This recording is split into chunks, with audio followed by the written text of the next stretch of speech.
Bonjour à toutes et à tous, aujourd'hui on se retrouve pour la vidéo déballage de la GoPro Hero 4 Session. Et oui, je l'ai finalement acheté, pourquoi? Parce qu'elle était pas chère. Quand je dis pas cher, 189 € sur le site de la caméra embarquée pendant les fêtes, et encore maintenant, c'est vraiment un prix très attractif comparé à 429 € à sa sortie.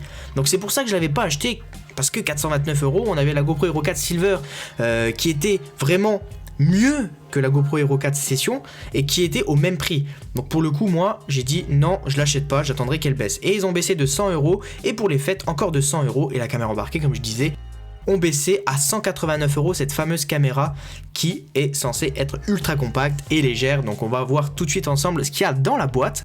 Donc pour commencer, vous pouvez le constater, c'est carré.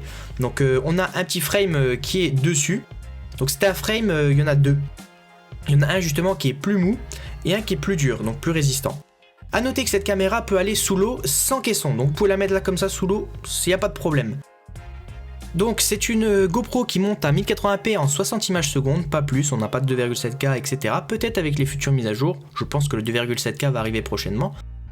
Par la suite, on peut constater qu'on a une batterie interne, donc c'est dommage, ça c'est un très gros point faible parce que ça veut dire que dès qu'on n'a plus de batterie, on est obligé d'arrêter de filmer tout simplement et de justement la brancher, attendre qu'elle se recharge et ensuite l'utiliser. Donc contrairement aux autres GoPro, dès qu'on n'a plus de batterie, on remplace, on met une autre batterie, on recharge l'ancienne, etc. On peut toujours continuer à filmer. Donc comme vous pouvez le constater, elle est très petite.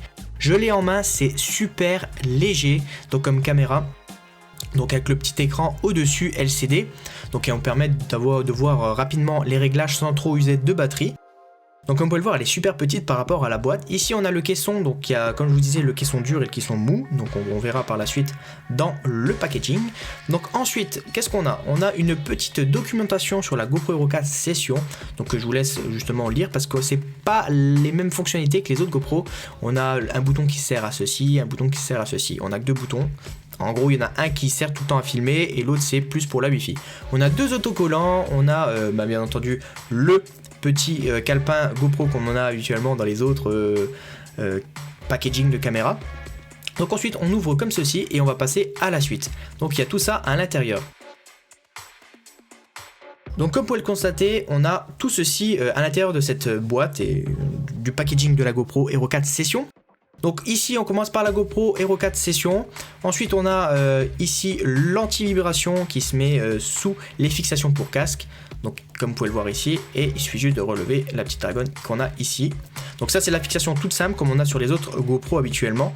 Ici on a la même mais avec une rotule, donc ça veut dire qu'on va pouvoir un peu rectifier l'angle de la caméra grâce à la rotule justement qui est très bien fixée, je trouve, qui est très rigide, donc la GoPro va pas s'enlever. On a le câble d'alimentation pour recharger la GoPro Hero 4 Session, on a la fixation plate pour le casque. Ensuite on a deux vis, deux petites vis et pas deux grandes vis, donc c'est bien dommage ça aussi, ils auraient pu en mettre une grande, je trouve c'est mieux, et on s'en sert toujours de toute manière, c'est plus facile à utiliser. On a le frame standard ainsi que le frame à fixation basse, donc qui est moins rigide pour le coup que le standard. On a ici une 3M incurvée ainsi qu'une fixation plate 3M.